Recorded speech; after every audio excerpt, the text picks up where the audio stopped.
August 26, 1941. Willow Run, Michigan.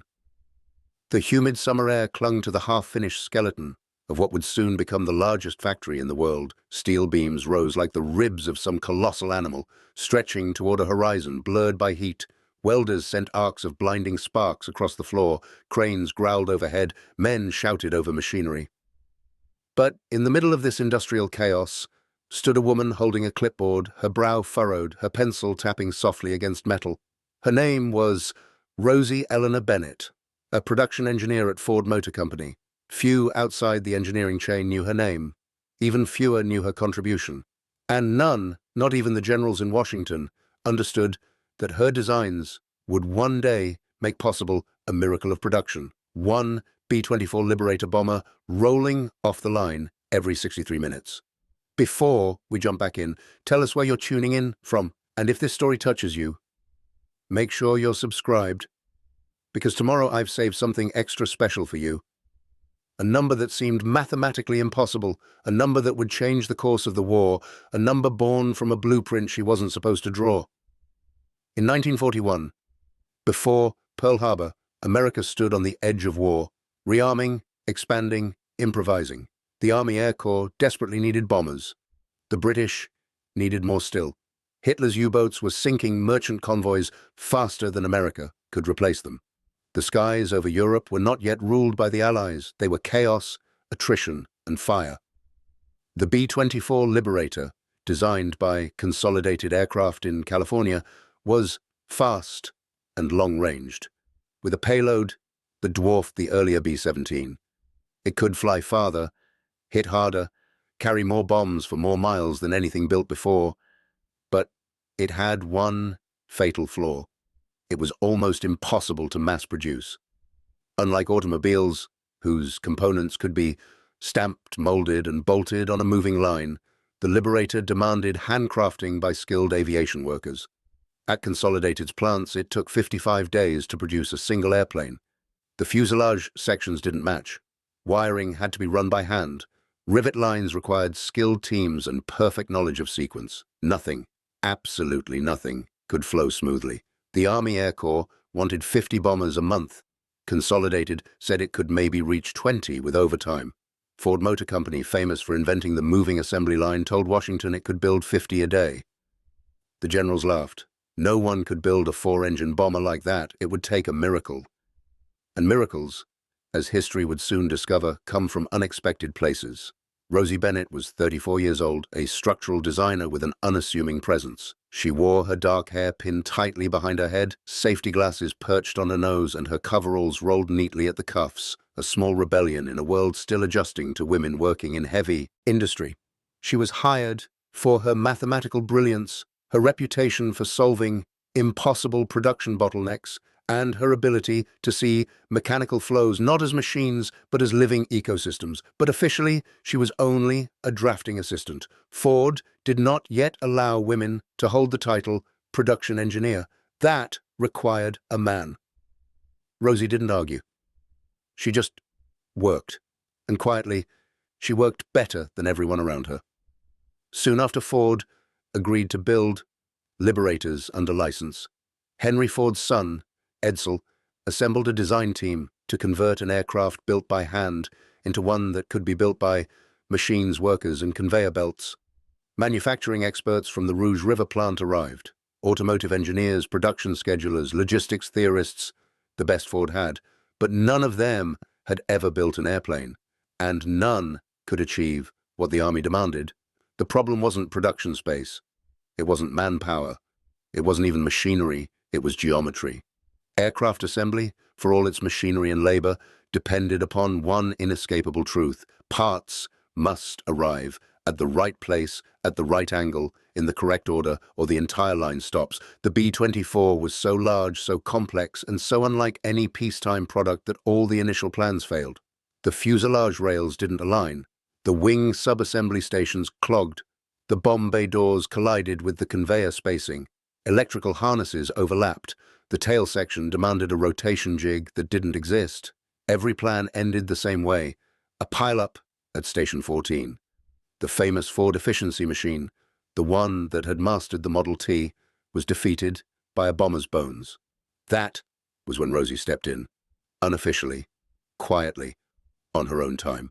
She arrived early one morning, long before the men marched in for the 7 a.m. shift.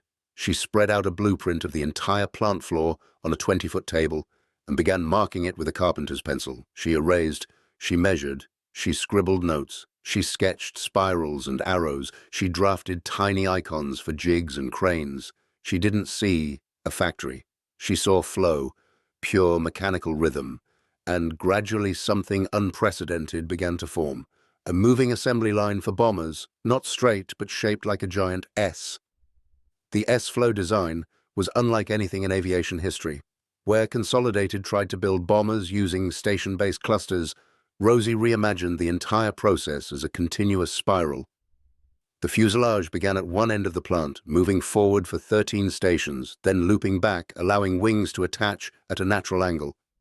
The line curved again, permitting tail sections to be added without rotating jigs that required precious minutes. Her system cut all rotations from 14 hours total to 90 minutes. It reduced subassembly transport by 60%. It eliminated bottlenecks at Station 14 entirely. This single elegant curve, this shape drawn by a woman whose job title suggested she had no authority to design anything, became the backbone of the most productive aircraft factory in history, but none of that would matter until it was approved, and approval would be war.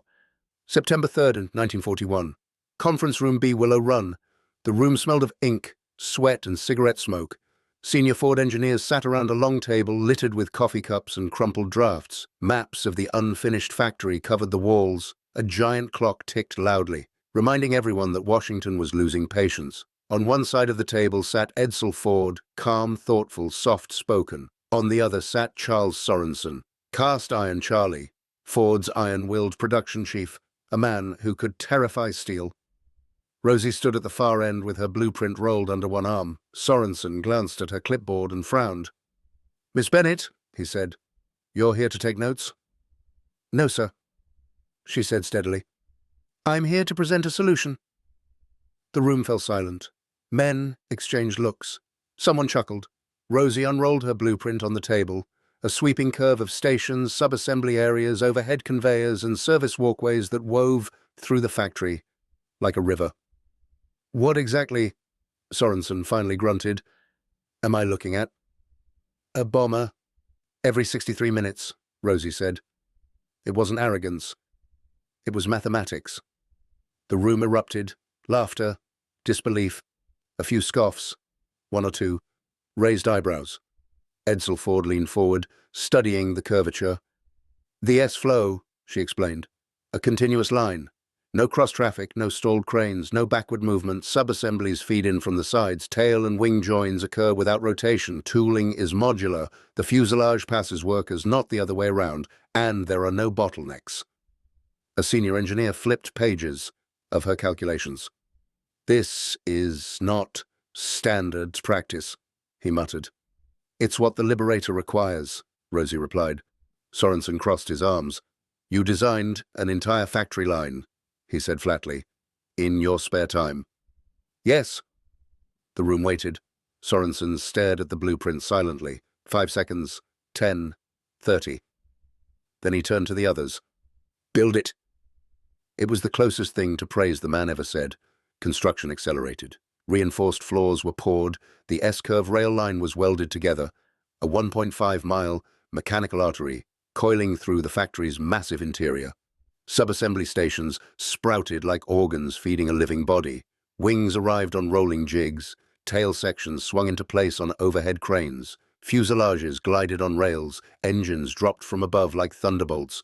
Engineers swarmed the blueprint daily, asking Rosie questions, clarifying dimensions, verifying tolerances. Her curves became measurements. Her scribbles became tooling. Her flow became reality. Her blueprint, once dismissed, became the master plan. But history has a sense of drama, and triumph never comes first. Because when the first B-24 moved onto the line, the flaws revealed themselves brutally. November 1941. A cold wind whipped through the incomplete walls of Willow Run. Machinery roared, The first Liberator fuselage crept down the line. Halfway through Station 3, a crane jammed. Station 7's wing jig misaligned by half an inch. Station 9 ran out of rivet stock. Station 5's workers lacked the tools to finish their tasks. Station 12's electrical harnesses were too short by 6 feet. Everything stalled. The plant, the world's largest factory, fell silent, except for the distant hiss of welding torches. Rosie watched from an elevated walkway, heart pounding. The system was too new, too raw, too untested. Her design depended on harmony, flow, and flow required every piece to work. Sorensen stormed across the floor, furious. "Bennett!" he barked. "Your line is failing." "No," she said quietly. "It's learning." She climbed down, grabbed a wrench, and walked directly to the jammed crane at Station 3. "Power off," she ordered. The men hesitated. "Do it," Sorensen growled. She crawled under the crane housing, grease coating her sleeves, sparks raining from loose connections. She tightened bolts, realigned the track, signaled for power. The crane rolled forward smoothly. She moved to Station 7, then Station 9, then Station 5. Each fix took minutes. Each correction brought the line back to life. By dusk, the fuselage was moving again. A cheer rose across the factory floor. For the first time, men began looking at Rosie not as an oddity, a woman in engineering, but as the person who understood this monstrous machine better than anyone alive. In early December, inspectors from the Army Air Corps arrived. The United States had not yet entered the war, but tensions were high. They needed proof the Willow Run concept could work. They toured the plant. They watched the early line. They scribbled notes. One colonel, unimpressed, asked, "How many bombers can you actually build here per month?" 30 now, Sorensen answered honestly. 80 by spring. 150 by summer. "And your long-term target?" Rosie answered instead. 1 every hour. The colonel blinked. "That's 88 a week." "That's what this line is built for," Rosie replied. The colonel didn't believe her. But history would. Just 6 days later, Japanese bombs fell on Pearl Harbor. America was plunged into war. Production demands multiplied overnight. Washington no longer wanted 50 bombers a month. They wanted everything Willow Run could produce. And more. What they didn't realize was that the key to victory, a secret blueprint drawn by a woman who still didn't hold the title engineer, was already humming in steel. And soon, the world's largest bomber factory would enter a new phase where mistakes were not tolerated, hours were precious, and America's future depended on whether one woman's blueprint could outpace the deadliest war in history. The clock of war had started, and Willow Run was about to become the most important factory on Earth. January 1942, Willow Run, Michigan. Winter slammed into the Midwest like a steel door. Wind knifed through the half-finished walls of the bomber plant, scattering snow across concrete floors. Workers trudged through drifts before dawn, breath steaming, lunch pails clutched in numb fingers. Engines roared, welders sparked, hammers rang against sheet metal. The new year arrived, not with celebration, but with urgency. America was at war. Pearl Harbor had transformed everything: budgets, priorities, expectations, and the tempo of American life. Factories were no longer businesses, they were frontline units. Steel was ammunition, aluminum was lifeblood, time was the rarest resource of all. At Willow Run, the pressure was crushing. Washington demanded more bombers, Ford demanded more efficiency, and the war demanded speed beyond human precedent. Standing on a steel walkway overlooking the S-curve line, her line, Rosie Bennett knew that Willow Run could become the greatest engine of wartime production ever built. But not yet. The line was a miracle in theory. In practice, it was an infant, clumsy, temperamental, unpredictable. And the nation didn't have enough time for infants. By early January, the factory was supposed to be producing 2 bombers a day. Instead, it was managing 1 every 5 days. Bottlenecks still appeared in unpredictable places. Workers arrived late or left early. Skilled aviation labor was scarce. The heating system was incomplete. Snow blew across work tables. The S-Flow blueprint was brilliant, world-changing. But brilliance alone couldn't overcome incomplete tooling, untrained workers, or the endless chaos that came with building the world's largest factory while simultaneously trying to operate it. The first priority was clear. Fix the rhythm of the line. Without rhythm, there would be no flow. Without flow, there would be no bombers. Without bombers, men would die overseas. Rosie walked the floor station by station with a clipboard tucked under her arm and a pencil behind her ear. She observed everything: movement, noise, pauses, confusion, questions shouted between workers. The line wasn't a machine, it was an organism. And, like any organism, its heartbeat told the truth. Right now, the heartbeat was irregular. At Station 4, workers waited for parts that should have arrived 2 minutes earlier. At Station 8, 2 riveters fought for the same tool chest. At Station 10, an overhead crane operator hesitated before swinging a tail cone into place. At Station 13, inspectors stood idle. Where the line should have flowed like a river, it lurched like a train with misaligned wheels. Rosie knelt beside a stack of aluminum panels, tracing her finger across a chalk mark left by a previous shift. She saw stress lines where a panel had been forced into place by an inexperienced team. She felt the cold bite through her gloves. She felt the weight of responsibility settle deeper on her shoulders. They had solved the geometry. Now, they had to solve the humanity. Not everyone welcomed a woman engineering the heartbeat of the most ambitious factory in wartime America. Many workers tolerated her only because management respected her. Some refused eye contact. A few muttered under their breath when she passed. One morning, at Station 7, a foreman intercepted her. "You can't be here," he said. "I have clearance," Rosie replied, stepping past him. He blocked her with his clipboard. "The men don't like being watched." "Then let them work efficiently," she said, "and I'll have nothing to watch." The foreman's jaw tightened. "Ma'am, this isn't office work, this is aviation." "And this station is behind by 12 minutes, she said, pointing to the crooked alignment jig. "Because your crew isn't using the spindle guide correctly." The foreman blinked. None of the men had caught that. She adjusted the spindle by half an inch. The jig rolled smoothly into place. The workers stared. The foreman stepped back. Rosie didn't need to demand respect. She earned it. 1 fix at a time, 1 minute saved at a time, 1 station mastered at a time. On January 15th, an emergency production meeting assembled in Edsel Ford's office overlooking the frozen Rouge River. Executives gathered in heavy coats, breath fogging in the cold. The war had barely begun, and already Washington was tightening the screws. The Army Air Corps report was blunt. Ford must achieve schedule.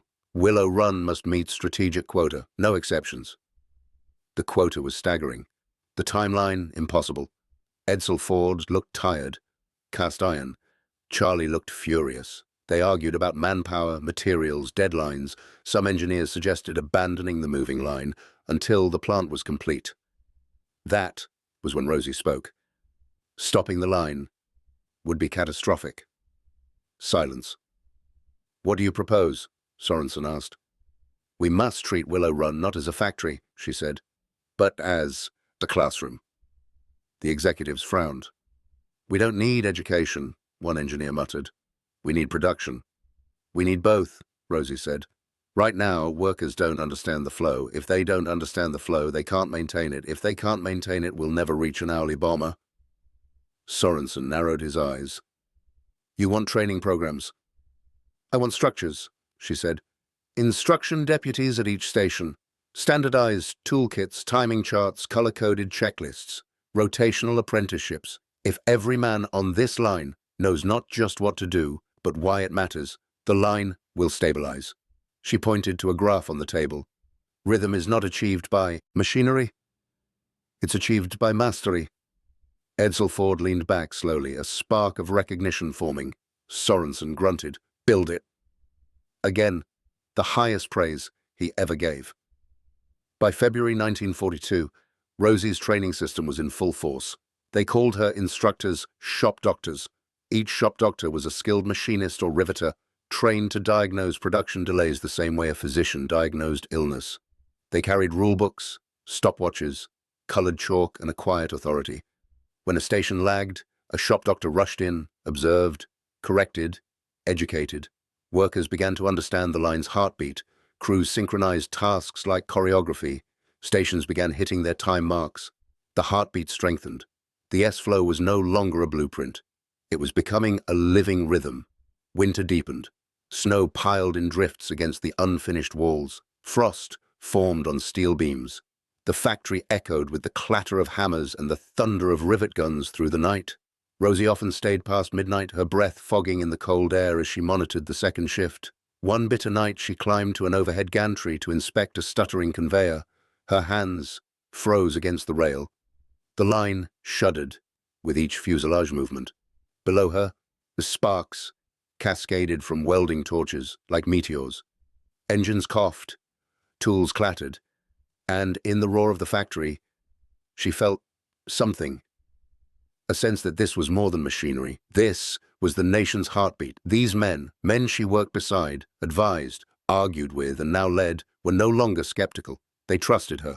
Some approached her for guidance. Others sought her approval after making improvements. The line was becoming a shared mission, and slowly, painfully, beautifully, the numbers shifted. One bomber every 5 days, then one every 3, then one every 2. By March, Willow Run was producing 1 Liberator every day. It wasn't enough, but it proved the line could learn. And if the line could learn, the line could accelerate.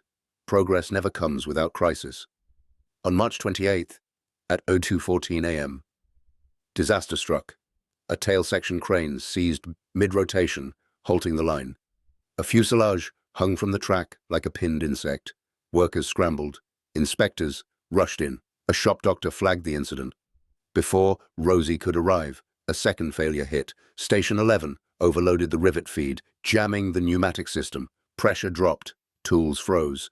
2 critical stations failed at once. If the line stalled for more than an hour, the entire day's output was lost.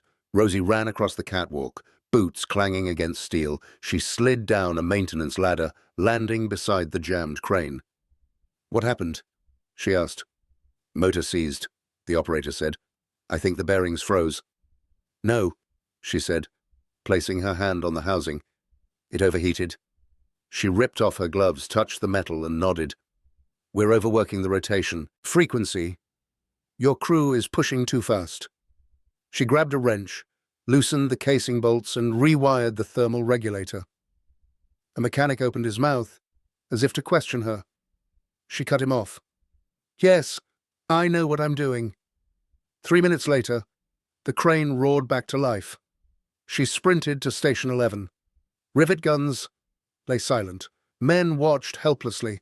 She knelt, opened the pressure valve housing, and saw the problem instantly. The feed system was double-loaded from a shift change miscommunication. She purged the line, reset the valve, tightened the couplings. Pressure surged back. Preparing and narrating this story took us a lot of time, so if you are enjoying it, like this video. It means a lot to us. Now back to the story. Rivet guns thundered. Tail cones swung into place. The bomber moved forward. Workers erupted in cheers. A man slapped Rosie on the shoulder. Another shouted, "She saved the damn night shift!" Rosie didn't feel pride. She felt relief. And something more profound. She wasn't holding the line together. The line was holding them together. Spring thawed the Michigan fields. Trains brought steel, lumber, engines, aluminum, and workers from every corner of America. Draft boards exempted skilled machinists. Housewives joined rivet teams. Farmers became assemblers. The line grew louder, faster, brighter, and Willow Run began to roar. April, 1 bomber a day. May, 2. June, 3. July, 4. Every improvement came from the same 3 sources: discipline, data, and Rosie. She studied timesheets like a mathematician. She mapped delays like a cartographer. She adjusted processes like a surgeon. And the S-flow responded. The line hummed with confidence. The shop doctors worked like battlefield medics. The workers moved with practiced rhythm. And then, on an unremarkable Tuesday afternoon in July, something extraordinary happened. A bomber rolled off the assembly line. An inspector stamped at the logbook. A horn sounded. And before the echo faded, another bomber emerged. 2 Liberators in 65 minutes. Rosie watched from an overhead walkway, her heart pounding. The numbers were right. The timing was exact. The rhythm was real. For the first time, she believed the legend might be possible. The dream. The impossible target. 1 bomber every hour.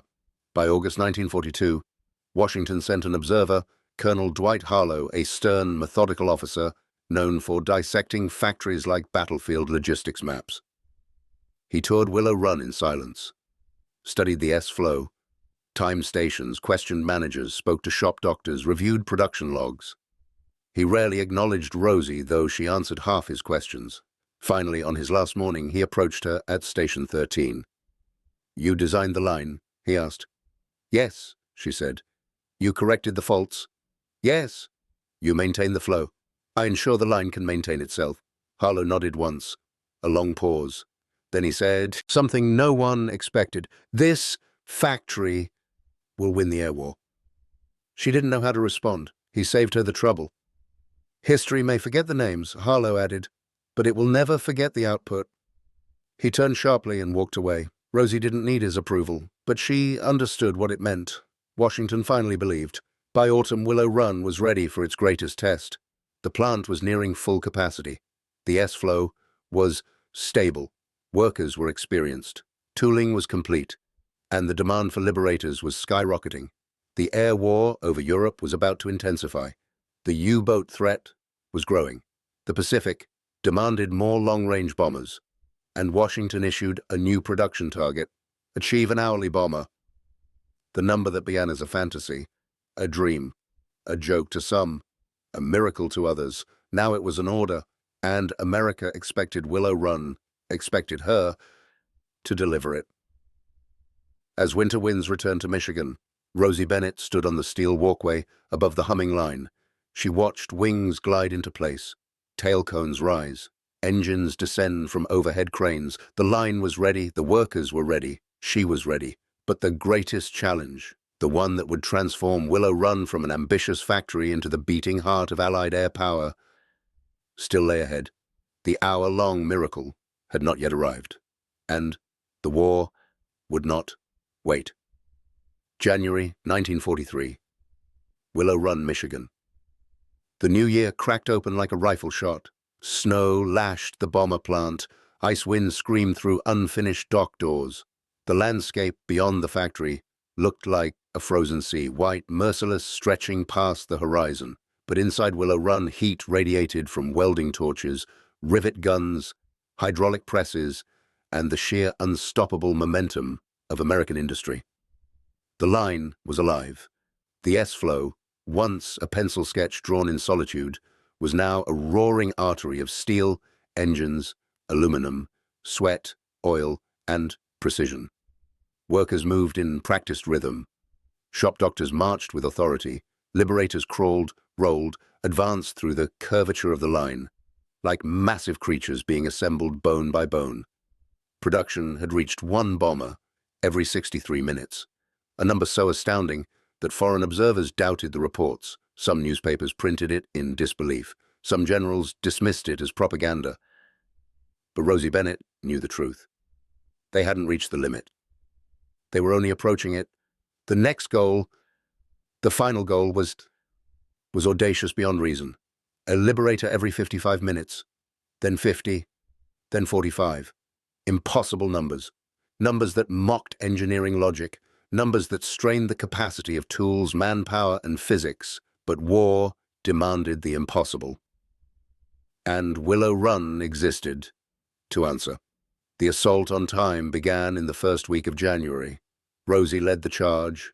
She launched what the workers called the Winter Offensive, an all-out effort to compress every station's rhythm by just a few seconds without sacrificing quality. The entire plant became a battlefield where minutes were enemy soldiers and waste was treason. At Station 2, she redesigned the fastener layout to reduce hand movement by 12%. At Station 6, she developed a new wing join jig that aligned components 3 seconds faster. At Station 9, she replaced a troublesome conveyor gearbox. At Station 12, she introduced rolling tool carts to avoid cross-station delays. 3 seconds here, 5 seconds there, tiny cuts in time, but multiplied across 12,000 workers and 20 major stations, they created a surge no one thought possible. By mid-January, the line hit 58 minutes per bomber. The factory erupted in cheers. Shop doctors waved stopwatches like victory banners. Supervisors shook hands with riveters. Even cast-iron Charlie cracked a rare smile. But Rosie didn't celebrate. Not yet. The line was fast but unstable, like a racehorse sprinting past its natural pace. The next stall, the next error, the next breakdown could derail everything, and the war was entering its darkest hour. Late January brought a visitor whose arrival electrified the entire plant, General Leon Rawlings of the U.S. Army Air Force's Bomber Command. He toured Willow Run with the expression of a man evaluating a weapon, not a factory. At Station 5, he ran his fingers across a half-assembled fuselage. At Station 10, he studied the tail join with predator-like focus. At Station 13, he inspected the gun mount assembly teams. And at the final line exit, he watched a completed Liberator roll into the icy daylight. "You can win this war," Rawlings said quietly. "We're doing our best, sir," Edsel Ford replied. Rawlings turned to Rosie. "And you," he said, "designed this?" "I designed the flow," she answered. "You designed the victory," he murmured. She shook her head. "No, General, this factory wins nothing. The men flying these bombers win the war." Rawlings nodded, but his eyes told her something unspoken. Without Willow Run, there may be no men flying bombers at all. Progress creates pressure. Pressure creates failure. And on the night of February 4th, Willow Run suffered its worst cascade since the early months. At 2:31 a.m., Station 8 experienced a catastrophic wing clamp misfire. The clamp snapped, crushing part of the wing panel and jamming the entire station. A thick shriek of metal tore through the plant. At the same moment, pure coincidence or cruel timing, Station 3's hydraulic press failed, flooding the local floor with oil. 2 failures, 2 critical stations. The line froze. The bomber hanging at Station 7 was stuck between teams. The bomber behind it hung halfway onto the curve. The entire line seized like a single massive engine, grinding to a halt. Workers panicked. Supervisors shouted. Shop doctors sprinted. Alarms blared. Rosie raced to Station 8 first. The destroyed clamp was bent nearly 20 degrees off axis, impossible to repair quickly. She evaluated silently, eyes flicking across angles, clearances, tooling charts, and risk calculations. Sorensen arrived, furious. "What the hell happened?" "A tolerance defect," she replied.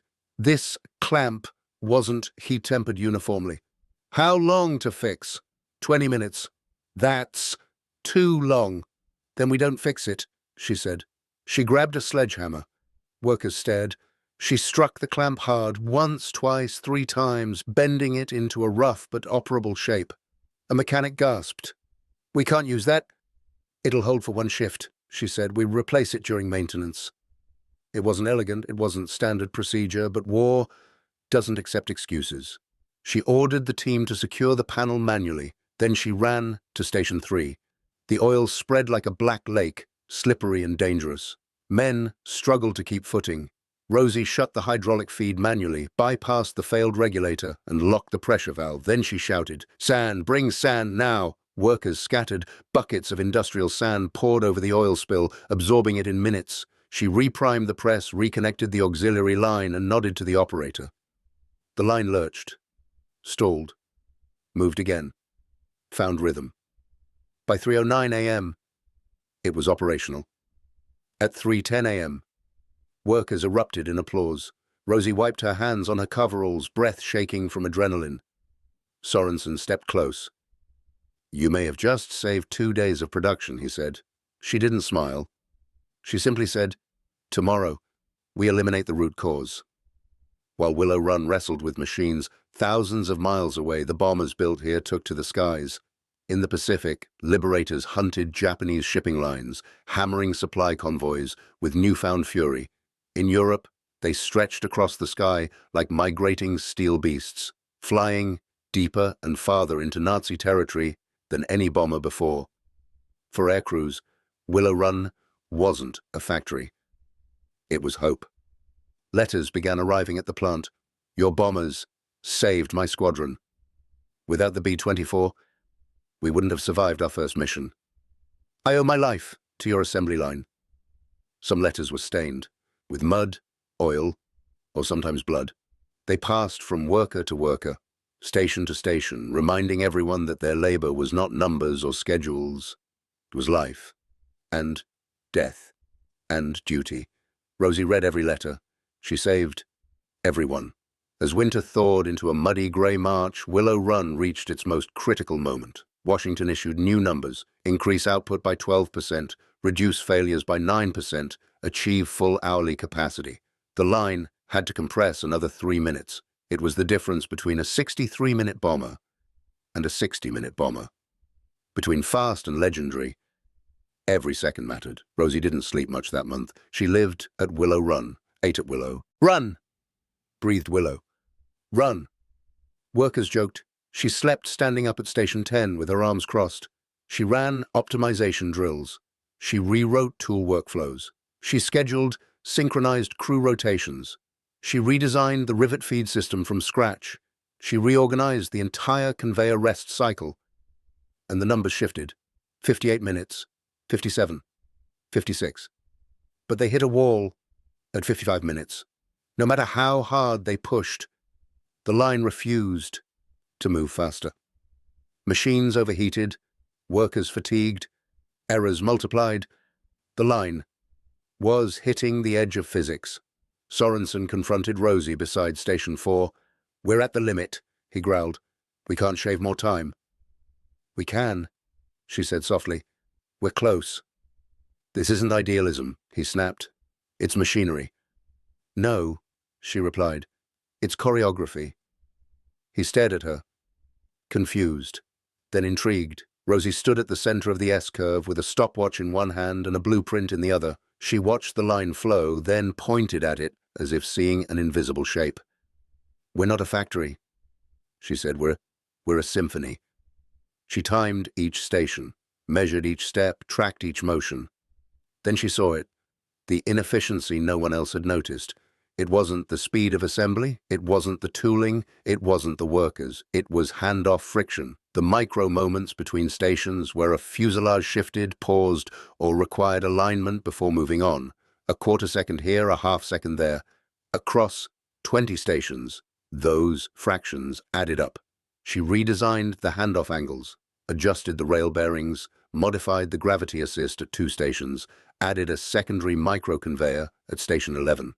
It looked absurd, too small to matter. But the impact was massive. The next morning, the line ran at 54 minutes. The factory went wild. Rosie barely reacted. She was already thinking of 53. For the next 6 weeks, the factory fought every second of time as if it were the enemy. Station 7 eliminated its tool-sharing delay. Station 12 cut wiring time by 8%. Station 15 developed a new fastener tagging method. The line tightened, accelerated, stabilized. 53 minutes, 52, 51. The whispers started among the workers. We're going to beat the hour. We're going to make history. We're going to drown the Axis in Liberators. But the line wasn't done fighting. On a warm May morning, the miracle happened. A bomber rolled off the line, then another, and another. 3 bombers in 150 minutes. Someone did the math, someone shouted the number. 50 minutes!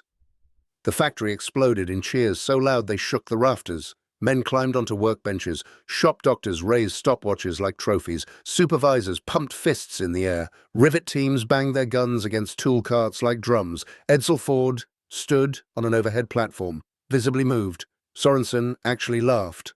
A deep, booming sound. But everyone looked to Rosie. She stood quietly beside Station 10, her clipboard pressed to her chest. She didn't cry. She didn't shout. She didn't gloat. She simply exhaled. A long, weary breath. The breath of a woman who had carried an entire factory in her mind and heart for 2 years. The impossible had been achieved.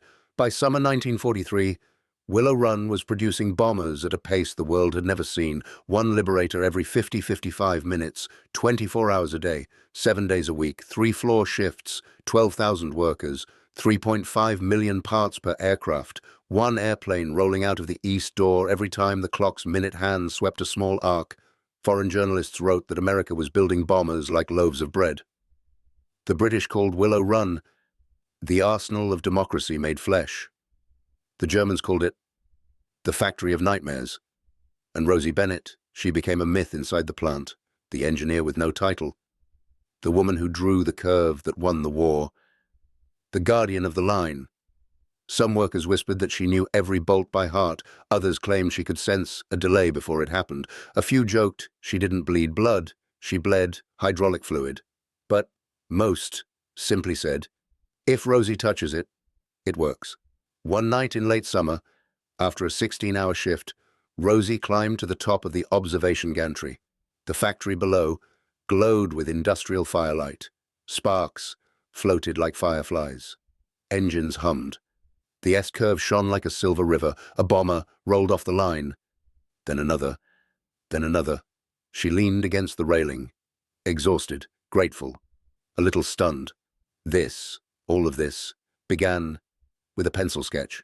A blueprint drawn by a woman who wasn't supposed to design anything. And now thousands of airmen, men she would never meet, would live because Willow Run lived. Because the line lived. Because the curve held. Because a woman refused to accept the limits placed on her. She closed her eyes and listened to the heartbeat of the factory. It was steady, strong, relentless, just like the nation. Up next, you've got 2 more standout stories right on your screen. If this one hit the mark, you won't want to pass these up. Just click and check them out. And don't forget to subscribe and turn on the notification bell so you don't miss any upload from us.